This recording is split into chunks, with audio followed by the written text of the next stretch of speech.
Everyone, I hope you are doing well. Bohr atomic model पे हमने पहला एक पार्ट किया है जिसमें हमने फर्स्ट टू पोस्टुलेट्स को देखा था। उनकी लाइट में हमने देखा था कि जो रेडियस है ऑर्बिट्स का वो क्या होगा, उसका फॉर्मूला हमने देखा था which came out to be r n equals n square times 4 pi e naught h cut square over Z e square m.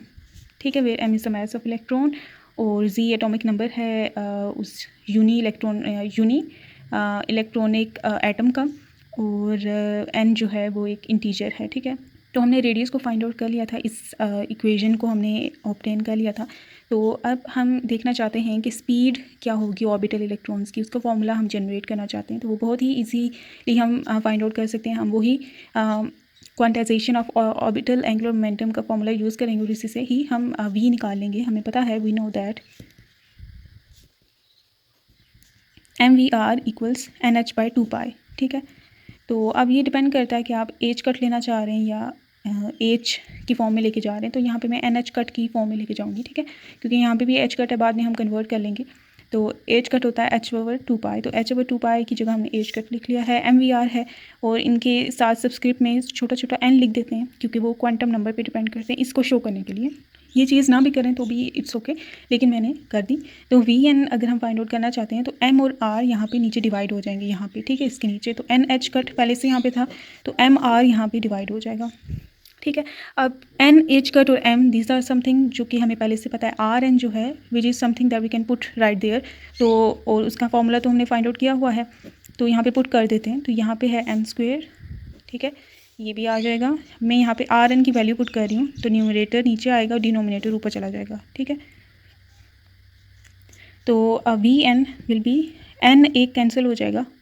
ठीक हो गया, एच कट भी एक कैंसिल हो गया, एम पूरा कैंसिल हो गया, तो ऊपर जी ई स्क्वेयर बच गया, नीचे बच गया एक एन, 4 पाई ई नॉट बच गया और उसके साथ एक एच कट बच गया। ठीक हो गया। अब हम क्या कर देते हैं कि एच कट को ना एच की फॉर्म में लिख देते हैं। ये मैं इसलिए कर रही हूँ क्योंकि जो आप चीज़ें फॉलो कर रहे होते हैं उनमें कुछ फार्मूलाज इस तरह से आ रहे होते हैं, तो आपको पता होगा कि एच कट में होता तो यहाँ तक ये फाइनल हो चुका था स्पीड का फॉर्मूला। तो अगर एच के फॉर्म में लाना चाहते हैं तो हम क्या करेंगे, 4 pi e naught n H, तो इधर ही रहेगा, 2 पाई ऊपर छलांग मार के पहुँच जाएगा, पाई पाई कैंसिल 2 और ये 2 नीचे एक बच जाएगा, तो Z e square by 2 e naught n h जो है वो वी एन का फॉर्मूला आ चुका है। तो ये हमने स्पीड का फॉर्मूला देखा है, तो इसमें हम अब एक कांस्टेंट को इंट्रोड्यूस कराते हैं। तो z बाय एन को हम सेपरेट करते हैं। ठीक है, ये z और ये n मैंने सेपरेट कर दिया। अब क्या बच गया, e square by 2 e naught h बच गया। ठीक है, अब c को, c which is speed of light, उसको डिवाइड भी कर देते हैं, मल्टीप्लाई भी कर देते हैं। तो जो मल्टीप्लाई किया है ना वो इन्हीं के साथ कर देते हैं, जी सी बाय एन ये कर देते हैं, और ये जो डिवाइड किया है ना c, ये इनके साथ लिख देते हैं। तो ये जो है ना, ये वाली चीज़, इसमें सारे कॉन्स्टेंट्स इन्वॉल्व हैं। ई भी कॉन्स्टेंट है, ई नॉट भी कॉन्स्टेंट है, एच भी कॉन्स्टेंट है, सी भी कॉन्स्टेंट है। तो इसको हम इसको नेम किया जाता है सोमरफील्ड स्ट्रक्चर कांस्टेंट, जिसे फाइन स्ट्रक्चर कांस्टेंट भी कहते हैं। ठीक है, this is Sommerfeld structure constant. ठीक है, जिसे फाइन स्ट्रक्चर कांस्टेंट भी कहते हैं। तो इसकी वैल्यूज़ को अगर पुट किया जाए तो आपको इसकी वैल्यू भी मिल जाएगी, जो कि इसकी जो वैल्यू होती है वो 1 डिवाइडेड बाय 137 होती है। ठीक है, आप इसे कैलकुलेट करके देख सकते हैं। 1/137 इसकी वैल्यू आती है, फ्रैक्शन में आप देख सकते हैं 0.00 समथिंग 72 या ऐसा कुछ आएगा, लेकिन मतलब इस तरह से ये इसकी वैल्यू है अल्फ़ा की। ओके, तो यहाँ पे अगर हम वी एन को अब अल्फ़ा की फॉर्म में लिखें तो हम कैसे लिख सकते हैं कि v n equals to g c by n. तो पहले से ये एज इट इज़, इसको हमने अल्फ़ा नाम दे दिया ना, तो ये अल्फ़ा। ठीक हो गया। तो अब अगर इसको हम इक्वेशन नंबर 2 का नाम दे देते हैं, पता नहीं 1 मैंने किसी को नाम दिया भी है या नहीं। तो दिस इज़ द स्पीड के का formula in the form of structure constant. तो स्ट्रक्चर कांस्टेंट की आप वैल्यू पुट कर दें। सी भी आपको पता है, एटम अगर आपको पता है उसका जी क्या है, और एन के कितने ऑर्बिट में आप इलेक्ट्रॉन की स्पीड फाइंड आउट करना चाहते हैं, तो आपको स्पीड ऑफ इलेक्ट्रॉन आराम से मिल जाएगी। तो अब अगर हम फॉर हाइड्रोजन एटम देखें, ठीक है, फॉर हाइड्रोजन एटम, ठीक है, तो उसमें z इज इक्वल्स टू 1 होता है, और उसका फर्स्ट ऑर्बिट अगर हम देखना चाहते हैं, ठीक है, और भी ऑर्बिट्स होते हैं लेकिन फर्स्ट ऑर्बिट में अगर उसकी हम स्पीड देखना चाहते हैं तो n is equals to 1 put करेंगे। c हमें पता है कि वो स्पीड ऑफ लाइट है। ठीक है, 3 मल्टीप्लाई 10⁸ मीटर पर सेकेंड। आप इसे मोर accurately 2.9979 something like that multiply 10⁸ भी ले सकते हैं, बहुत ही एक्यूरेट अगर आप जाना चाह रहे हैं तो। तो आप वो भी कर सकते हैं। अल्फ़ा की वैल्यू हमें पता है 1/137 होती है। तो अगर हम ये सारी वैल्यूज़ यहाँ पे पुट करें तो हमें speed of electron in the first orbit पता चल जाएगी। तो हम यहाँ पे वैल्यूज़ को पुट कर सकते हैं, ठीक है। एन की जगह भी 1, सी की जगह ये, और अल्फ़ा की जगह 1/137 अगर हम ये पुट करें तो हमें जो वैल्यू मिलती है वो 2 पॉइंट, मैं ज़रा कैलकुलेटर में देख के बताती हूँ, तो 2.189 मल्टीप्लाई 10⁸ मीटर पर सेकंड मिलती है, ठीक है। तो ये आप अगर राउंड ऑफ करें 8 को, यहाँ पे ये 2 बन जाएगा, ठीक है। और आप राउंड ऑफ करके ये लिख सकते हैं या फिर इस तरह से भी लिख सकते हैं। तो ये स्पीड ऑफ इलेक्ट्रॉन आ चुकी है हाइड्रोजन एटम में इन फर्स्ट ऑर्बिट, तो ये ठीक है। तो अगर हम हाइड्रोजन एटम का केस देखें, फॉर हाइड्रोजन आइटम, तो उसकी स्पीड का फॉर्मूला क्या बन जाएगा, Z/C/अल्फ़ा। तो Z उसका 1 ही होता है, तो C∝/N, ठीक है। तो ये उसका जनरल फार्मूला हो जाएगा for hydrogen atom speed of electrons के लिए, क्योंकि इसमें Z 1 होता है।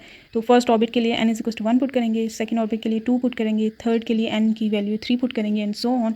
और अल्फ़ा n तो है ही constant, okay. C∝ is constant, जिसकी वैल्यू क्या है, यही है 2.2 × 10⁸ है, वो पुट ऐसे भी लिख सकते हैं, ठीक है।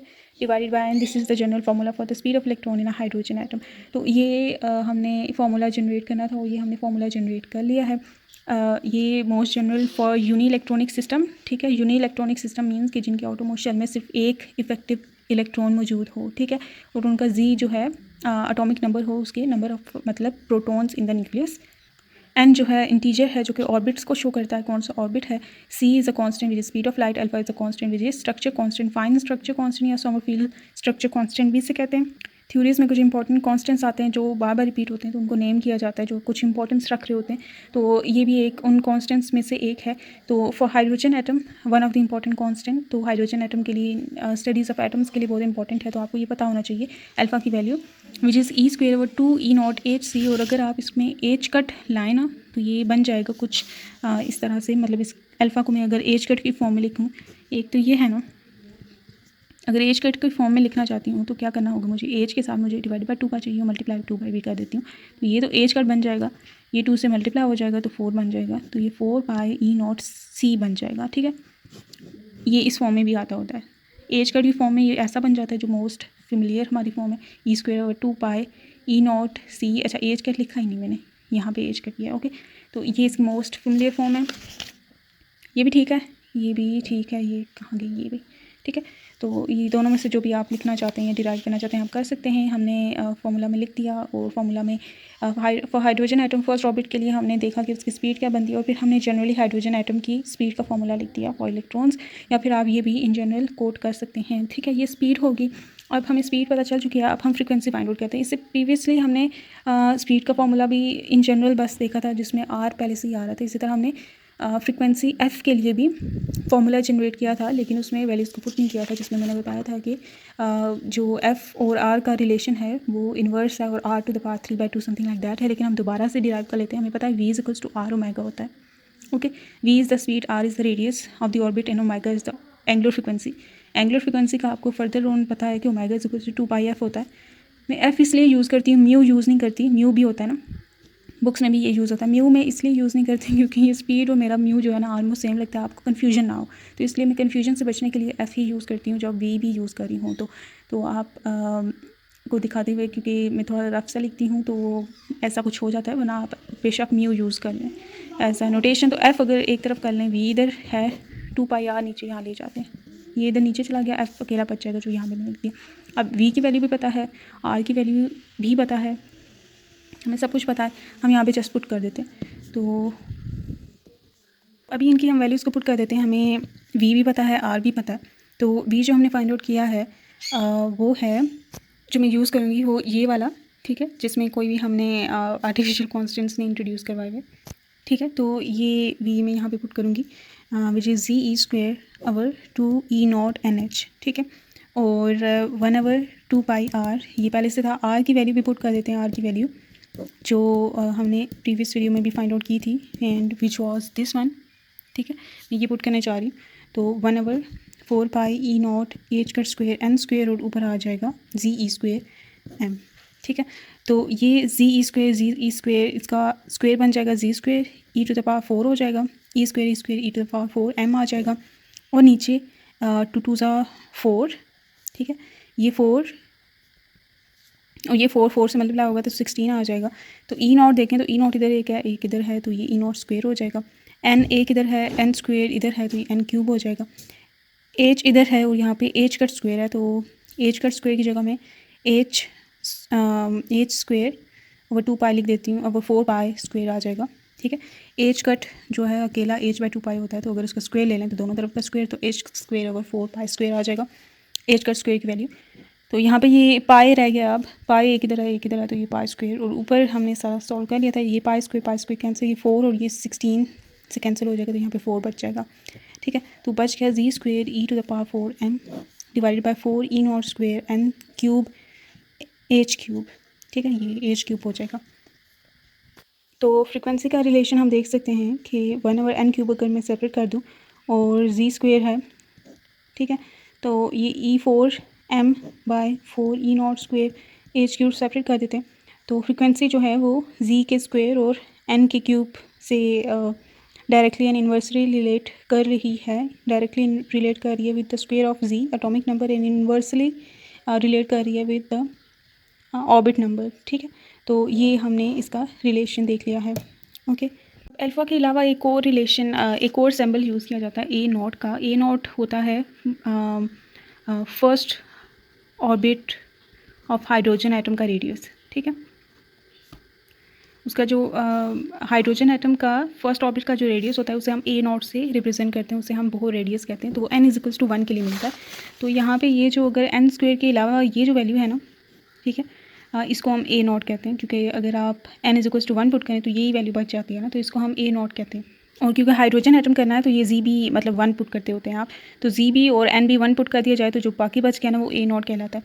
तो ये 4 पाई ई नॉट एच का square over e square m, this is something e naught, तो यहाँ पे हम इसे पुट कर देते हैं ताकि हमारा जो रिलेशन है ना वो ए नॉट भी उसमें इन्वॉल्व हो जाए।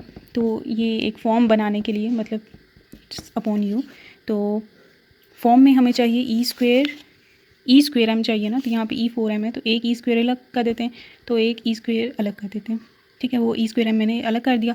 और क्या चाहिए 4 pi e naught h cut square चाहिए, तो यहाँ पे एक एच इलादा कर देते हैं और ई नॉट एक भी इलादा कर लेते हैं। यहाँ पे बच गया 4 ई नॉट एच स्क्वेयर, और तो ए नॉट की वैल्यू यहाँ पे मैं लिख देती हूँ which is 4 pi e naught h cut square divided by e square m, ठीक है। तो ये है ए नॉट की वैल्यू, और यहाँ पे हम देख सकते हैं कि इन्वर्स में ही अपीयर होगी 1/a नॉट यहाँ पे अपीयर होगा। तो यहाँ पे हमें वो बनाना पड़ेगा, और उसको बनाने के लिए हम क्या करते हैं कि ये तो एक तरफ मैं लिख देती हूँ इनको। तो यहाँ पे हमें चाहिए नीचे 4 पाई, ऊपर तो ठीक है ई स्क्वेयर एम आया हुआ है, नीचे हमें चाहिए 4 pi e naught h cut square, ठीक है। 4 है, ई नॉट है, पाई और एच कट स्क्वेयर चाहिए। तो पाई के लिए क्या करेंगे, यहाँ पे पाई मल्टीप्लाई नीचे और ऊपर भी कर देंगे, मतलब एक ऊपर मल्टीप्लाई नीचे डिवाइड हो गया, ठीक है। डिवाइड और मल्टीप्लाई कर दिया पाई को। उसके अलावा क्या है, एच कट का स्क्वेयर चाहिए, तो उसके लिए अगेन वो दोबारा से प्रोसेस करेंगे, डिवाइडेड बाई 4 पाई स्क्वेयर और यहाँ पे मल्टीप्लाई 4 पाई स्क्वेयर, ठीक है। तो अब इसको ये जो है ये वाली चीज़ ये एच कट स्क्वेयर बन जाएगी। पाई भी चाहिए इसके साथ ही, क्योंकि हमने इसे 1/a नॉट लिखना है। बाकी जो बच गया ना चीज़ें इन सब के अलावा वो क्या है, एक पाई इसके साथ कैंसिल, तो 1/4 पाई बच गया, ठीक हो गया।